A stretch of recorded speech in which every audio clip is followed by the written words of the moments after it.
ਸਤਿ ਸ਼੍ਰੀ ਅਕਾਲ ਪੰਜਾਬ ਦੇਖ ਰਹੇ ਸਾਰੇ ਦਰਸ਼ਕਾਂ ਦਾ ਸਵਾਗਤ। ਮੈਂ ਹਾਂ ਮਨਪ੍ਰੀਤ ਕੌਰ। ਬੁਲੇਟਿਨ ਦੀ ਸ਼ੁਰੂਆਤ 'ਚ ਸਭ ਤੋਂ ਪਹਿਲੇ ਨਜ਼ਰ ਹੈਡਲਾਈਨਸ ਤੇ।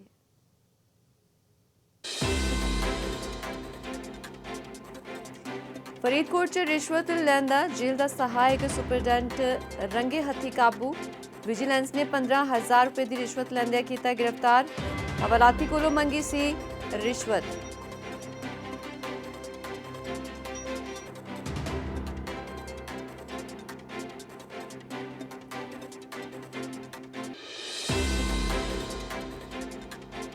ਬਠਿੰਡਾ 'ਚ ਮਿੱਟੀ 'ਚ ਮੁੜ ਰਲਿਆ ਮਿਲਿਆ ਗਰੀਬਾਂ ਦਾ ਅਨਾਜ। ਮੇਅਰ ਲਈ ਬਣੀ ਸਰਕਾਰੀ ਕੋਠੀ ਵਿੱਚੋਂ ਮਿਲਿਆ ਆਟੇ ਦਾ ਭੰਡਾਰ। ਬੀਤੇ ਦਿਨ ਪਾਰਕ ਵਿੱਚ ਦੱਬਿਆ ਸੀ ਆਟਾ।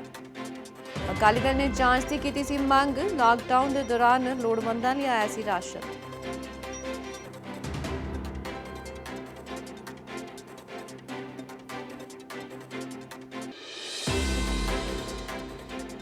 ਖੇਤੀ ਕਾਨੂੰਨਾਂ ਦਾ ਨਰਮੇ ਦੀ ਫਸਲ ਤੇ ਵੀ ਅਸਰ। ਕੁਆਲਿਟੀ ਦੇ ਨਾਂ ਤੇ ਕਿਸਾਨਾਂ ਦੇ ਸ਼ੋਸ਼ਣ ਕੀਤੇ ਜਾਣ ਦੇ ਲਾਏ ਇਲਜ਼ਾਮ। ਵਿਰੋਧ 'ਚ ਸਿਰਸਾ ਮਾਨਸਾ ਰੋਡ ਕੀਤਾ ਜਾਮ।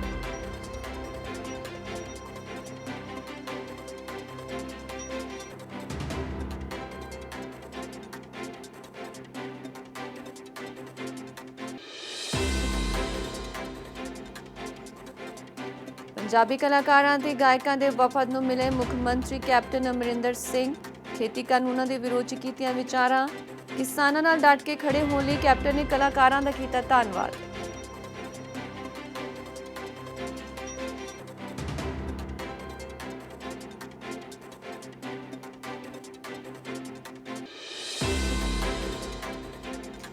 ਇੱਕ ਹੋਰ ਸਰਕਾਰੀ ਅਧਿਆਪਕ ਦੀ ਕੋਰੋਨਾ ਰਿਪੋਰਟ ਆਈ ਪੋਜ਼ਿਟਿਵ। ਫਾਜ਼ਿਲਕਾ ਦੀ ਖੂਈਖੇੜਾ 'ਚ ਸੈਕੰਡਰੀ ਸਕੂਲ ਦੀ ਅਧਿਆਪਕ 'ਚ ਕੋਰੋਨਾ ਦੀ ਪੁਸ਼ਟੀ। ਸਟਾਫ ਤੇ ਬੱਚਿਆਂ ਦਾ ਵੀ ਕੀਤਾ ਜਾ ਰਿਹਾ ਹੈ ਟੈਸਟ।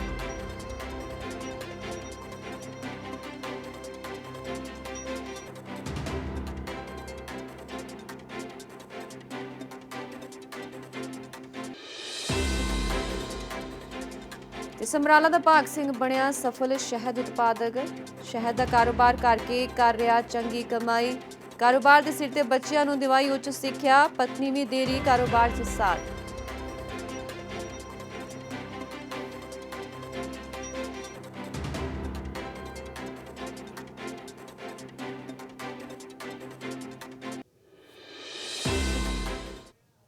ਤੇ ਬੁਲੇਟਿਨ ਦੀ ਸ਼ੁਰੂਆਤ ਕਰਦੇ ਹਾਂ। ਪੰਜਾਬੀ ਕਲਾਕਾਰਾਂ ਨੇ ਮੁੱਖ ਮੰਤਰੀ ਦੇ ਨਾਲ ਮੁਲਾਕਾਤ ਕੀਤੀ ਹੈ ਤੇ ਇਸ ਦੌਰਾਨ ਖੇਤੀ ਕਾਨੂੰਨਾਂ ਦੇ ਵਿਰੋਧ ਦੇ ਵਿੱਚ ਵਿਚਾਰ ਵਟਾਂਦਰਾ ਵੀ ਕੀਤਾ ਗਿਆ। ਮੁੱਖ ਮੰਤਰੀ ਕੈਪਟਨ ਅਮਰਿੰਦਰ ਸਿੰਘ ਨੇ ਇਹਨਾਂ ਪੰਜਾਬੀ ਗਾਇਕਾਂ ਤੇ ਕਲਾਕਾਰਾਂ ਦਾ ਕਿਸਾਨਾਂ ਦਾ ਸਾਥ ਦੇਣ ਦੇ ਲਈ ਧੰਨਵਾਦ ਕੀਤਾ ਹੈ। ਕਿਸਾਨ ਵਿਰੋਧੀ ਕਾਨੂੰਨਾਂ ਦੇ ਖਿਲਾਫ ਲੋਕਾਂ ਨੂੰ ਜਾਗਰੂਕ ਕਰਨ ਦੇ ਲਈ ਵੀ ਧੰਨਵਾਦ ਕੀਤਾ ਗਿਆ ਹੈ।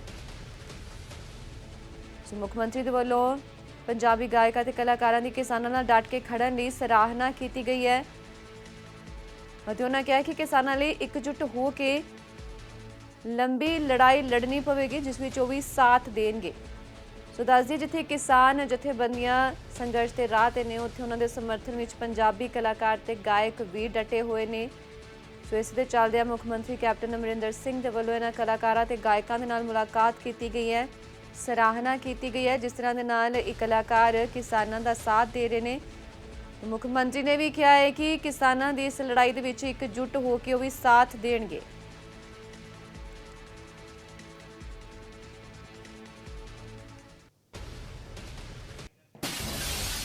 ਅਗਲੀ ਖਬਰ ਦੇ ਵੱਲ ਵਧਦੇ ਹਾਂ ਜਿੱਥੇ ਫਰੀਦਕੋਟ ਦੇ ਵਿੱਚ ਸਹਾਇਕ ਜੇਲ੍ਹ ਸੁਪਰਡੈਂਟ ਰਿਸ਼ਵਤ ਲੈਂਦਾ ਕਾਬੂ ਕੀਤਾ ਗਿਆ ਹੈ। ਹਵਾਲਾਤੀ ਦੇ ਕੋਲੋਂ ਰਿਸ਼ਵਤ ਲੈ ਰਿਹਾ ਸੀ ਜਿਸ ਦੌਰਾਨ ਇਸ ਨੂੰ ਗ੍ਰਿਫਤਾਰ ਕੀਤਾ ਗਿਆ ਹੈ।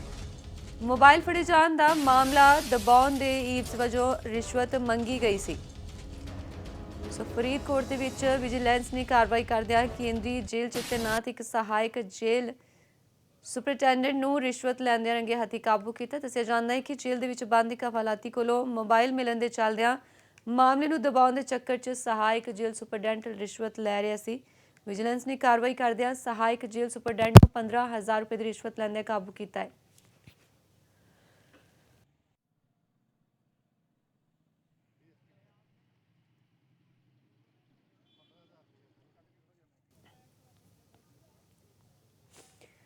ਸੋ ਦੱਸਦੇ ਫਰੀਦਕੋਟ ਦੇ ਵਿੱਚ ਮਾਮਲਾ ਸਾਹਮਣੇ ਆਇਆ ਜਿੱਥੇ ਮੋਬਾਈਲ ਫੜੇ ਜਾਣ ਦਾ ਮਾਮਲਾ ਦਬਾਇਆ ਜਾ ਰਿਹਾ ਸੀ ਅਤੇ ਇਸੇ ਦੇ ਵਜੋਂ ਹੀ 15,000 ਦੀ ਰਿਸ਼ਵਤ ਮੰਗੀ ਗਈ ਸੀ, ਪਰ ਇਸ ਸੁਪਰਿੰਟੈਂਡੈਂਟ ਨੂੰ ਕਾਬੂ ਕਰ ਲਿਆ ਗਿਆ ਹੈ।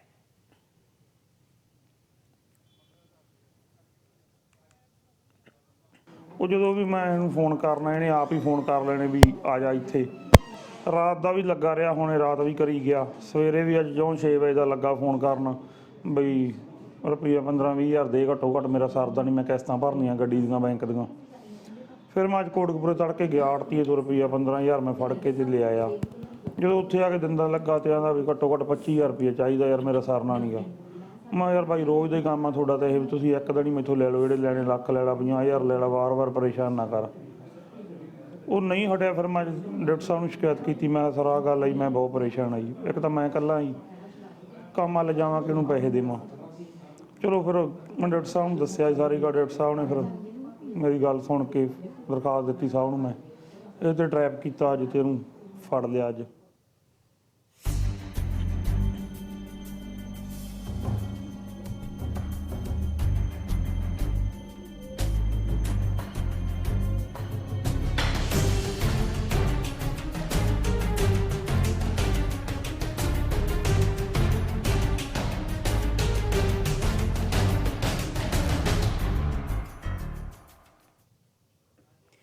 ਤੇ ਹੁਣ ਗੱਲ ਕਰਦੇ ਹਾਂ ਬੀਤੇ ਦਿਨ ਜਿੱਥੇ ਬਠਿੰਡਾ ਦੇ ਵਿੱਚ ਲਾਕਡਾਊਨ ਦੇ ਦੌਰਾਨ ਗਰੀਬ ਅਤੇ ਜ਼ਰੂਰਤਮੰਦਾਂ ਨੂੰ ਰਾਸ਼ਨ ਵੰਡਣ ਲਈ ਲਿਆਂਦਾ ਗਿਆ ਆਟਾ ਜੋਗਰ ਪਾਰਕ ਦੀ ਮਿੱਟੀ ਹੇਠਾਂ ਦਬਾਇਆ ਗਿਆ ਸੀ, ਜੋ ਬਰਾਮਦ ਕੀਤਾ ਗਿਆ। ਤੇ ਹੁਣ ਗੋਡਾਊਨ ਦੇ ਵਿੱਚ ਵੀ ਆਟੇ ਦੀਆਂ ਬੋਰੀਆਂ ਪੁਲਿਸ ਨੇ ਛਾਪੇਮਾਰੀ ਦੌਰਾਨ ਬਰਾਮਦ ਕੀਤੀਆਂ ਨੇ। ਜੇਕਰ ਇਹ ਦੋਵੇਂ ਘਟਨਾਵਾਂ ਦਾ ਆਪਸ 'ਚ ਸਬੰਧ ਹੈ ਤਾਂ ਬਹੁਤ ਵੱਡਾ ਇਹ ਘਪਲਾ ਹੋਇਆ ਤੇ ਅਕਾਲੀ ਸਾਬਕਾ ਵਿਧਾਇਕ ਸਰੂਪ ਚੰਦ ਸਿੰਘਲਾ ਨੇ ਜਾਂਚ ਦੀ ਮੰਗ ਵੀ ਕੀਤੀ ਹੈ। ਦੱਸਦੇ ਕਿ ਬੀਤੇ ਦਿਨ ਬਠਿੰਡਾ ਦੇ ਵਿੱਚ ਇੱਕ ਜੋਗਰ ਪਾਰਕ ਦੇ ਵਿੱਚੋਂ ਆਟੇ ਦਾ ਭੰਡਾਰ ਮਿਲਿਆ ਸੀ। ਇਸ ਤੋਂ ਇਲਾਵਾ ਮੇਰ ਲਈ ਬਣੀ ਸਰਕਾਰੀ ਕੋਠੀ ਦੇ ਵਿੱਚੋਂ ਵੀ ਆਟਾ ਮਿਲਿਆ ਹੈ, ਜੋ ਮਿੱਟੀ ਦੇ ਵਿੱਚ ਦਬਾਇਆ ਗਿਆ ਸੀ। ਸੋ ਅਕਾਲੀ ਦਲ ਦੇ ਵੱਲੋਂ ਜਾਂਚ ਦੀ ਮੰਗ ਕੀਤੀ ਜਾ ਰਹੀ ਹੈ। ਸੋ ਲਾਕਡਾਊਨ ਦੇ ਦੌਰਾਨ ਜ਼ਰੂਰਤਮੰਦਾਂ ਦੇ ਲਈ ਇਹ ਰਾਸ਼ਨ ਭਿਜਵਾਇਆ ਗਿਆ ਸੀ, ਜੋ ਇਸ ਤਰ੍ਹਾਂ ਦੇ ਨਾਲ ਲੁਕਾਇਆ ਗਿਆ ਹੈ ਮਿੱਟੀ ਦੇ ਹੇਠਾਂ ਦੱਬ ਕੇ, ਜੋ ਕਿ ਹੁਣ ਛਾਪੇਮਾਰੀ ਦੌਰਾਨ ਪੁਲਿਸ ਦੇ ਵੱਲੋਂ ਬਰਾਮਦ ਕੀਤਾ ਗਿਆ ਹੈ। ਸੋ ਦੱਸ ਦਈਏ ਕਿ ਇਸ ਨੂੰ ਲੈ ਕੇ ਵੱਡੇ ਸਵਾਲ ਵੀ ਖੜੇ ਹੋ ਰਹੇ ਨੇ। ਜੋ ਲੋੜਵੰਦਾਂ ਦੇ ਲਈ ਰਾਸ਼ਨ ਲਿਆਂਦਾ ਜਾ ਰਿਹਾ ਹੈ, ਮੰਗਵਾਇਆ ਜਾ ਰਿਹਾ ਹੈ, ਉਹ ਇਸ ਤਰ੍ਹਾਂ ਮਿੱਟੀ ਦੇ ਹੇਠਾਂ ਦੱਬਿਆ ਹੋਇਆ ਮਿਲਣਾ ਵਾਕਈ ਕਈ ਸਵਾਲ ਖੜੇ ਕਰਦਾ ਹੈ। ਬਠਿੰਡਾ ਤੋਂ ਸਾਡੇ ਸੀਨੀਅਰ ਪੱਤਰਕਾਰ ਧਰਮਚੰਦਰ ਸਾਡੇ ਨਾਲ ਮੌਜੂਦ ਨੇ ਲਾਈਵ। ਧਰਮਚੰਦਰ, ਜੇ ਗੱਲ ਕਰੀਏ ਦਿਨ ਦੇ ਟਾਈਮ ਪਾਰਕ ਦੇ ਵਿੱਚੋਂ ਆਟਾ ਮਿਲਿਆ ਮਿੱਟੀ 'ਚ ਦੱਬਾ ਹੋਇਆ ਤੇ ਫਿਰ ਬਾਅਦ ਵਿੱਚ ਸਰਕਾਰੀ ਕੋਠੀ ਦੇ ਵਿੱਚੋਂ ਵੀ ਇਸੇ ਤਰ੍ਹਾਂ ਅਨਾਜ ਬਰਾਮਦ ਕੀਤਾ ਗਿਆ, ਵੱਡੇ ਸਵਾਲ ਇੱਥੇ ਖੜੇ ਹੋ ਰਹੇ ਨੇ। ਹੁਣ ਤੱਕ ਦੀ ਕੀ ਕਾਰਵਾਈ ਹੈ? ਦੇਖੋ ਮਨਪ੍ਰੀਤ, ਪਹਿਲਾਂ ਜਿੱਦਾਂ ਜੋਗਰ ਪਾਰਕ ਜਿਸ ਦੇ ਅਸੀਂ ਅੱਗੇ ਖੜੇ ਹੋਏ ਹਾਂ, ਇੱਥੇ ਆਟਾ ਦੱਬਿਆ ਜਾਂਦਾ ਮਿਲਿਆ ਔਰ ਉਸ ਤੋਂ ਬਾਅਦ ਇੱਧਰ ਮੇਰੇ ਸੱਜੇ ਪਾਸੇ ਜਿਹੜੀ ਹੈ ਉਹ ਕੋਠੀ ਹੈ, ਜਿੱਥੇ ਕਹਿ ਲਈਏ ਕਿ ਮੇਅਰ ਦਾ ਇੱਕ ਸਰਕਾਰੀ ਨਿਵਾਸ ਸੀਗਾ, ਕਿਉਂਕਿ ਮੇਅਰ ਜਿਹੜੇ ਉਸ ਤੋਂ ਮਤਲਬ ਹਜ਼ਾਰਾਂ ਬੈਗ ਜਿਹੜੇ ਨੇ ਆਟੇ ਦੇ ਉਹ ਮੌਜੂਦ ਨੇ, ਜੋ ਗਰੀਬਾਂ ਨੂੰ ਵੰਡੇ ਜਾਣੇ ਸੀ।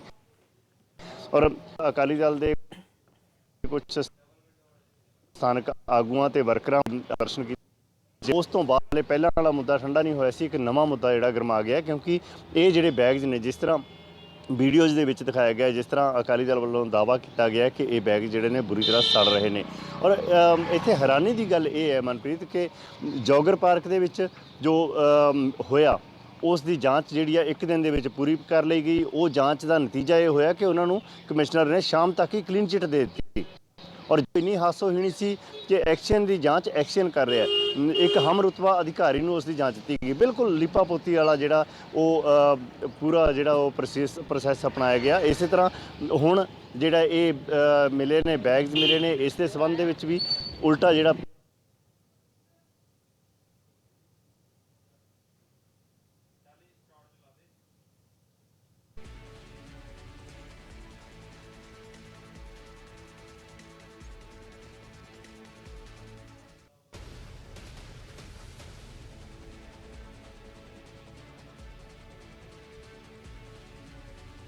ਸੋ ਬਿਲਕੁਲ ਧਰਮਚੰਦਰ, ਜੇਕਰ ਕਾਰਵਾਈ ਦੀ ਗੱਲ ਕਰੀਏ ਤਾਂ ਹੁਣ ਤੱਕ ਕੋਈ ਨਾਮ ਸਾਹਮਣੇ ਆਇਆ, ਕੋਈ ਗ੍ਰਿਫਤਾਰੀ ਜਾਂ ਕਾਰਵਾਈ ਜਿਹੜੀ ਉਹ ਕਿੱਥੋਂ ਤੱਕ ਪਹੁੰਚੀ ਹੈ? ਆ ਰਹੀ ਹੈ ਇਹ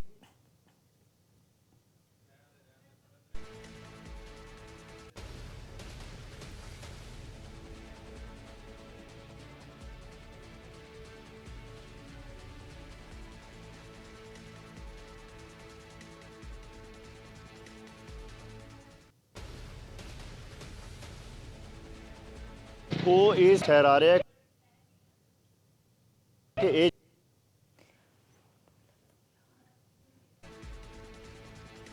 ਸੋ ਦੱਸ ਦਈਏ ਕਿ ਬਠਿੰਡਾ ਦੇ ਵਿੱਚ ਇਹ ਸਭ ਕੁਝ ਸਾਹਮਣੇ ਆਇਆ ਸੀ, ਜਿੱਥੇ ਪਹਿਲਾਂ ਇੱਕ ਜੋਗਰ ਪਾਰਕ ਦੇ ਵਿੱਚੋਂ ਮਿੱਟੀ 'ਚ ਦੱਬਿਆ ਹੋਇਆ ਅਨਾਜ ਬਰਾਮਦ ਕੀਤਾ ਜਾਂਦਾ ਹੈ ਅਤੇ ਬਾਅਦ ਵਿੱਚ ਮੇਅਰ ਲਈ ਬਣੀ ਸਰਕਾਰੀ ਕੋਠੀ ਦੇ ਵਿੱਚੋਂ ਵੀ ਆਟੇ ਦਾ ਭੰਡਾਰ ਮਿਲਦਾ ਹੈ।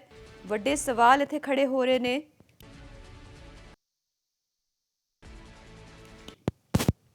ਸੋ ਕਿਹਾ ਜਾ ਸਕਦਾ ਹੈ ਕਿ ਗਰੀਬਾਂ ਦਾ ਹੱਕ, ਲੋੜਵੰਦਾਂ ਦਾ ਹੱਕ ਮਾਰਿਆ ਜਾ ਰਿਹਾ ਹੈ, ਜਿਸ ਨੂੰ ਲੈ ਕੇ ਕਾਰਵਾਈ ਦੀ ਮੰਗ ਵੀ ਕੀਤੀ ਜਾ ਰਹੀ ਹੈ। ਬਠਿੰਡਾ ਤੋਂ ਧਰਮਚੰਦਰ ਸਾਡੇ ਪੱਤਰਕਾਰ ਸਾਡੇ ਨਾਲ ਫੋਨ ਲਾਈਨ ਤੇ ਮੌਜੂਦ ਨੇ। ਧਰਮਚੰਦਰ, ਜੇਕਰ ਗੱਲ ਕਰੀਏ ਕਾਰਵਾਈ ਦੀ, ਤੇ ਹੁਣ ਤੱਕ ਕਾਰਵਾਈ ਕੀ ਅਮਲ 'ਚ ਲਿਆਂਦੀ ਗਈ ਹੈ? ਕੋਈ ਨਾਮ ਸਾਹਮਣੇ ਆਇਆ ਹੈ, ਕੋਈ ਗ੍ਰਿਫਤਾਰੀ ਜਾਂ ਹੋਰ ਕਾਰਵਾਈ ਅੱਗੇ ਕਿੱਥੇ ਤੱਕ ਵੱਧ ਰਹੀ ਹੈ?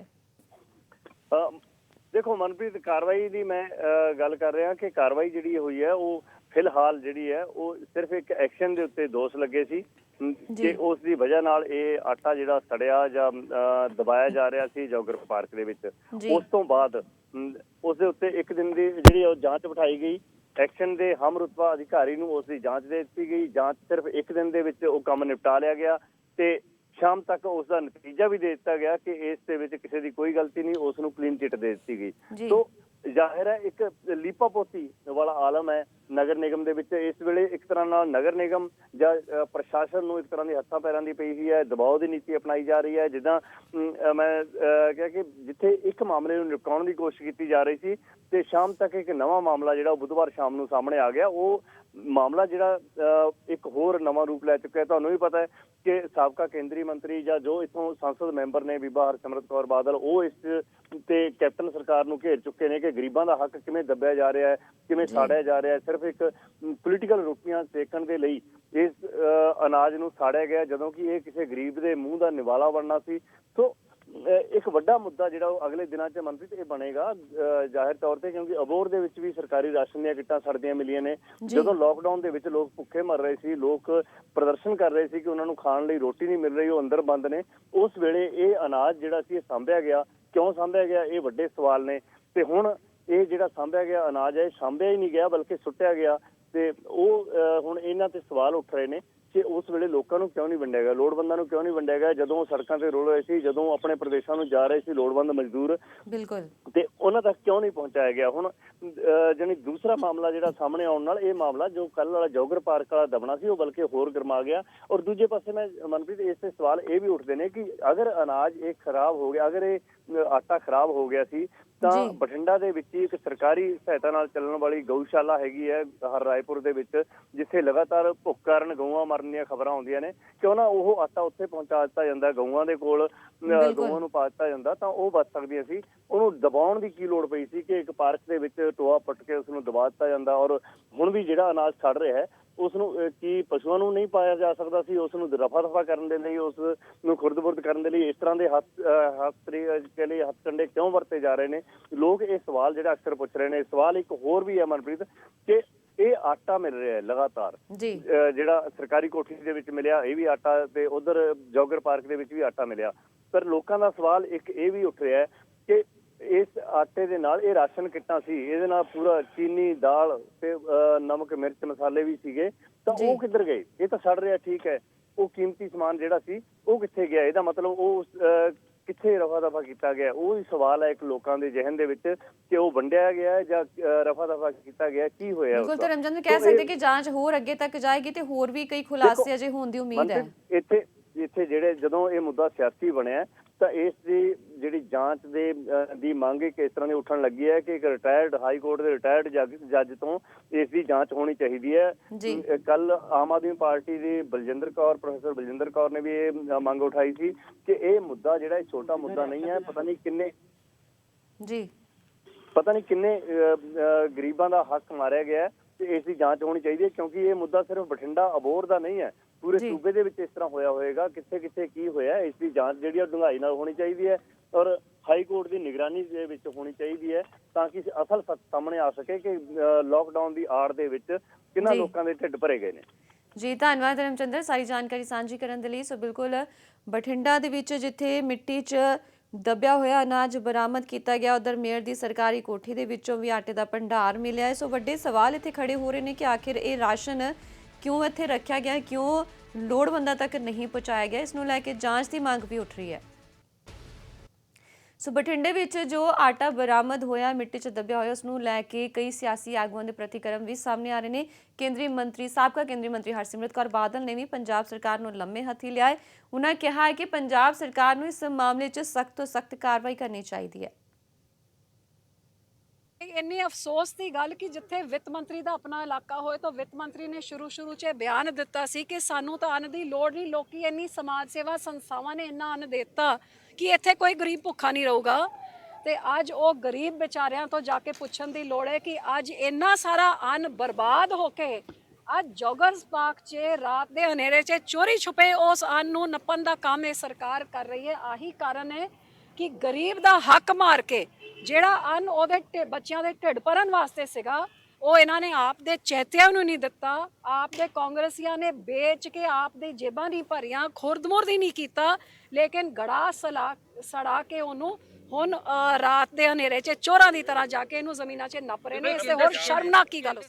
ਹੁਣ ਮੈਂ ਮੁੱਖ ਮੰਤਰੀ ਸਾਹਿਬ ਨੂੰ ਪੁੱਛਣਾ ਕਿ ਕਿੱਡਾ ਵੱਡਾ ਪਾਪ ਹੈ ਕਿ ਫ੍ਰੀ ਰਾਸ਼ਨ ਆਇਆ ਉਹ ਲੋਕਾਂ ਤੱਕ ਨਹੀਂ ਪਹੁੰਚਿਆ, ਜੇ ਦਾਨ ਦਾ ਰਾਸ਼ਨ ਕਿਤੋਂ ਆਇਆ ਉਹ ਲੋਕਾਂ ਤੱਕ ਨਹੀਂ ਪਹੁੰਚਿਆ।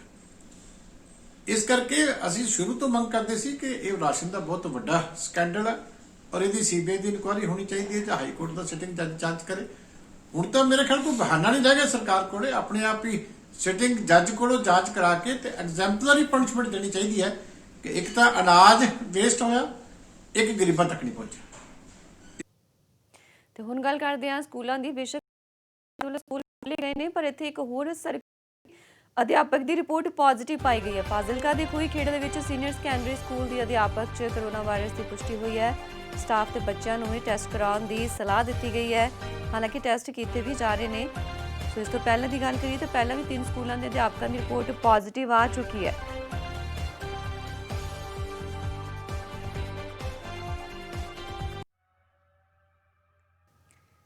ਸੋ ਦੱਸ ਦਈਏ ਕਿ ਜਦੋਂ ਤੋਂ ਪੰਜਾਬ ਸਰਕਾਰ ਦੇ ਵੱਲੋਂ ਸਕੂਲ ਖੋਲ੍ਹਣ ਦੀ ਇਜਾਜ਼ਤ ਦਿੱਤੀ ਗਈ ਹੈ, ਸਕੂਲ ਖੋਲ੍ਹੇ ਗਏ ਨੇ 9ਵੀਂ ਤੋਂ 12ਵੀਂ ਜਮਾਤ ਦੇ ਲਈ, ਉਦੋਂ ਤੋਂ ਹੀ ਇਹ ਮਾਮਲੇ ਸਾਹਮਣੇ ਆ ਰਹੇ ਨੇ। ਇਸ ਤੋਂ ਪਹਿਲਾਂ ਵੀ ਕਈ ਨਿੱਜੀ ਸਕੂਲਾਂ ਦੇ ਅਧਿਆਪਕ ਕਰੋਨਾ ਦੀ ਚਪੇਟ 'ਚ ਆ ਚੁੱਕੇ ਨੇ, ਜਿਸ ਦੇ ਨਾਲ ਬੱਚਿਆਂ ਨੂੰ ਲੈ ਕੇ ਵੀ ਖਤਰਾ ਜ਼ਾਹਰ ਹੁੰਦਾ ਹੈ। ਸੋ ਇੱਥੇ ਫਾਜ਼ਿਲਕਾ ਦੇ ਖੂਹੀ ਖੇੜਾ ਦੇ ਸੀਨੀਅਰ ਸੈਕੰਡਰੀ ਸਕੂਲ ਦੇ ਵਿੱਚ ਵੀ ਇੱਕ ਅਧਿਆਪਕ 'ਚ ਕਰੋਨਾ ਵਾਇਰਸ ਦੀ ਪੁਸ਼ਟੀ ਹੋਈ ਹੈ, ਜਿਸ ਤੋਂ ਬਾਅਦ ਸਟਾਫ ਤੇ ਬੱਚਿਆਂ ਦਾ ਵੀ ਟੈਸਟ ਕਰਵਾਇਆ ਜਾ ਰਿਹਾ ਹੈ।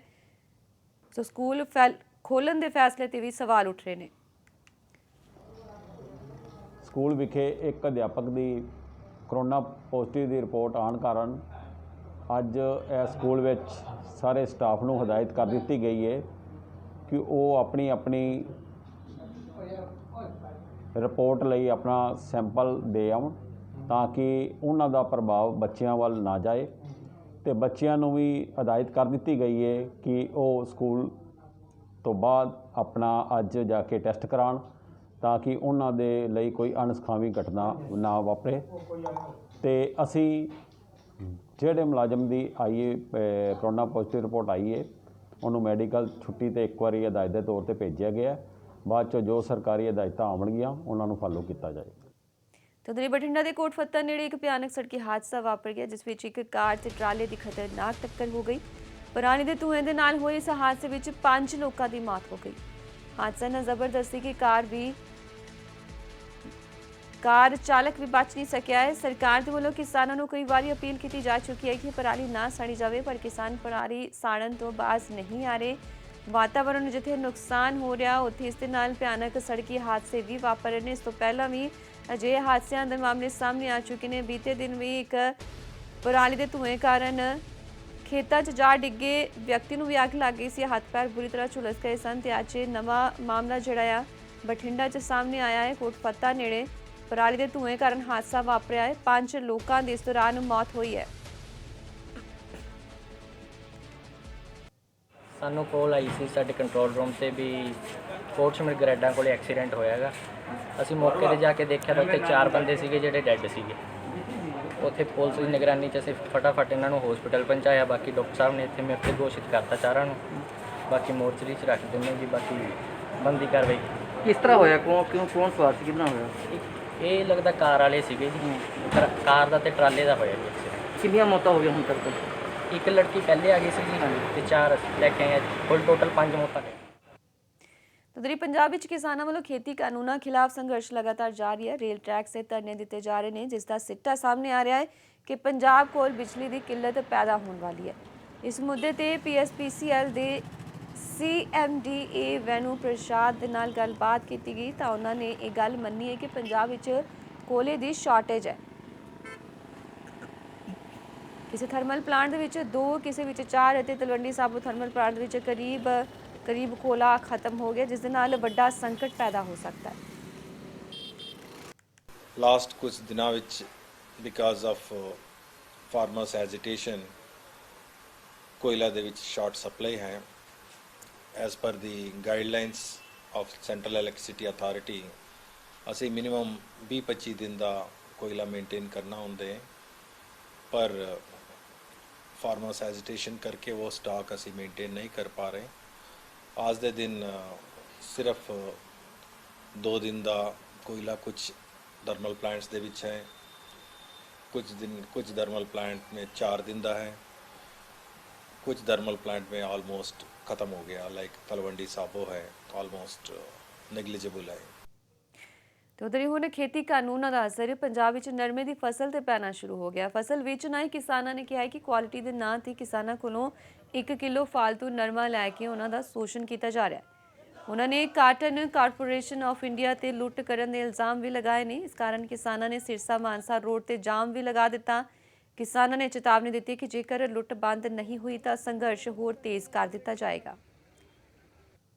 ਅਸੀਂ ਇਦੋਂ ਪਹਿਲਾਂ ਲਗਭਗ ਹੋ ਗਏ ਹੋਣਗੇ 20-25 ਦਿਨ, ਉਦੋਂ ਵੀ ਅਸੀਂ ਆਏ ਸੀ। ਉਦੋਂ ਸਰਕਾਰੀ ਖਰੀਦ ਹੈ ਜਿਹੜੀ ਇੱਥੇ ਸ਼ੁਰੂ ਕਰਾ ਕੇ ਗਏ ਸੀ। ਉਦੋਂ ਇੰਸਪੈਕਟਰ ਨੇ ਦੱਸਿਆ ਸੀ ਸਾਨੂੰ ਵੀ ਜੇ ਇਹਦੀ 8 ਮੋਚਰ ਆਉਂਦੀ ਹੈ ਤਾਂ ਤੁਹਾਡਾ ਜਿਹੜਾ ਹੈਗਾ 5700 ਨੂੰ ਰੇਟ ਅਸੀਂ ਖਰੀਦਾਂਗੇ। ਜੇ 12% ਮੋਚਰ ਦੇ ਵਿੱਚ ਆਉਂਦਾ ਹੈਗਾ ਫਿਰ ਤੁਹਾਡਾ ਇਹ 5400 ਨੂੰ ਨਰਮਾ ਖਰੀਦਿਆ ਜਾਊ। ਸਾਡਾ ਨਰਮੇ ਨੂੰ ਖਰੀਦਿਆ ਤਾਂ ਭਾਵੇਂ 5400 ਨੂੰ ਜਾਂਦਾ ਚਾਹੇ 5500 ਨੂੰ ਜਾਂਦਾ ਹੈ, ਪਰ ਉੱਥੇ ਕਾਰਨ ਕੀ ਨੇ ਕਿ ਇੱਥੋਂ ਬੋਲੀ ਲੱਗ ਜਾਂਦੀ ਹੈ। ਇੱਥੋਂ ਚੈੱਕ ਕਰਕੇ ਨਰਮਾ ਭੇਜਦੇ ਨੇ ਜਾ ਕੇ ਕਾਰਖਾਨੇ ਦੇ ਵਿੱਚ, ਉੱਥੇ ਜਾ ਕੇ ਸੱਪ ਕੱਢ ਦਿੰਦੇ ਨੇਗੇ। ਕਿਤੇ ਲੰਡੀ ਪੂਸ ਵਾਲਾ ਸੱਪ ਹੁੰਦਾ ਹੈ, ਕਿਤੇ ਪੂਰੀ ਪੂਸ ਵਾਲਾ ਸੱਪ ਹੁੰਦਾ। ਕਿਉਂ ਇੱਥੇ ਫਿਰ ਬੋਲੀ ਲਾਉਂਦੇ ਨੇ? ਕਾਸ ਤੋਂ ਬੋਲੀ ਲਾਈਂਦੇ? ਕਿਸਾਨਾਂ ਨੂੰ ਕਿਉਂ ਹੈਰਾਨ ਕਰੀ ਜਾਂਦੇ ਨੇ? ਦੂਜੇ ਨੰਬਰ ਦੇ ਉੱਤੇ ਪਹਿਲਾਂ 250-300 ਨਗ ਬੋਲੀ ਲੱਗਦਾ ਸੀਗਾ ਤੇ ਹੁਣ ਕਿਉਂ 150 ਨਗ ਬੋਲੀ ਲਾਉਂਦੇ ਨੇਗੇ? ਤੇ ਜਾਣ ਤੋਂ ਪਹਿਲੇ ਇੱਕ ਵਾਰ ਫਿਰ ਨਜ਼ਰ ਪਾਉਂਦੇ ਹਾਂ ਹੁਣ ਤੱਕ ਦੀਆਂ ਹੈਡਲਾਈਨਸ ਦੇ ਵੱਲ।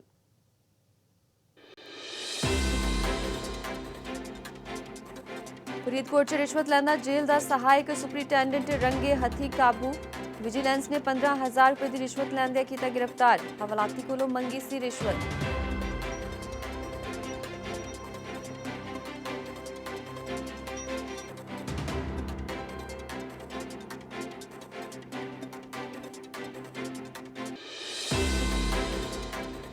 ਬਠਿੰਡਾ 'ਚ ਮਿੱਟੀ 'ਚ ਰਲਿਆ ਮਿਲਿਆ ਗਰੀਬਾਂ ਦਾ ਅਨਾਜ। ਮੇਅਰ ਲਈ ਬਣਾਈ ਸਰਕਾਰੀ ਕੋਠੀ ਦੇ ਵਿੱਚੋਂ ਵੀ ਮਿਲਿਆ ਆਟੇ ਦਾ ਭੰਡਾਰ। ਬੀਤੇ ਦਿਨ ਪਾਰਕ ਵਿੱਚ ਦੱਬਿਆ ਮਿਲਿਆ ਸੀ ਆਟਾ। ਅਕਾਲੀ ਦਲ ਨੇ ਜਾਂਚ ਦੀ ਕੀਤੀ ਮੰਗ।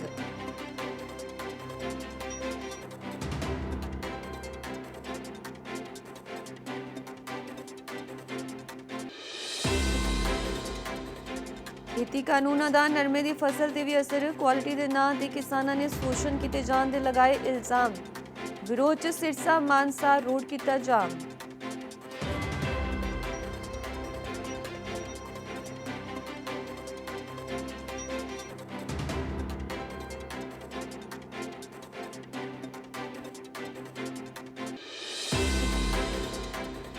ਪੰਜਾਬੀ ਕਲਾਕਾਰਾਂ ਤੇ ਗਾਇਕਾਂ ਦੇ ਵਫਦ ਨੂੰ ਮਿਲੇ ਮੁੱਖ ਮੰਤਰੀ ਕੈਪਟਨ ਅਮਰਿੰਦਰ ਸਿੰਘ। ਖੇਤੀ ਕਾਨੂੰਨਾਂ ਦੇ ਵਿਰੋਧ 'ਚ ਕੀਤੀਆਂ ਵਿਚਾਰਾਂ। ਕਿਸਾਨਾਂ ਨਾਲ ਡਟ ਕੇ ਖੜੇ ਹੋਣ ਲਈ ਕੈਪਟਨ ਨੇ ਕਲਾਕਾਰਾਂ ਦਾ ਕੀਤਾ ਧੰਨਵਾਦ।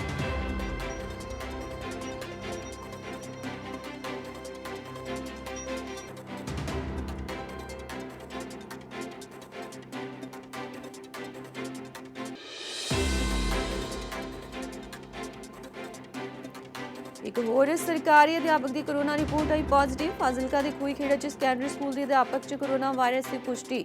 ਸਟਾਫ ਤੇ ਬੱਚਿਆਂ ਦਾ ਵੀ ਕੀਤਾ ਜਾ ਰਿਹਾ ਹੈ ਟੈਸਟ।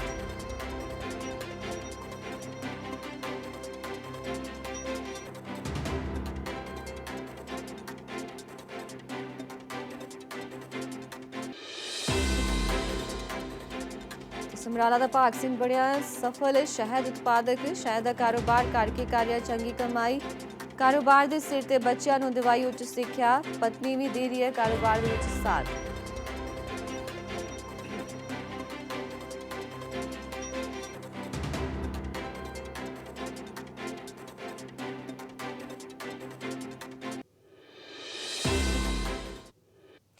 तो बुलेटिन च फिलहाल इन्ना ही। तुहाडा कोई भी सुझाव या खबर संबंधी जानकारी देना चाहते हो तो तुसीं सानूं ईमेल कर सकते हो। साडा ईमेल पता नोट कर लो news@fastway.in। इस दे नाल ही तुसीं सानूं ऑनलाइन भी देख सकते हो www.fastway.in ते हुण मैं दिंदी इजाजत। धन्नवाद।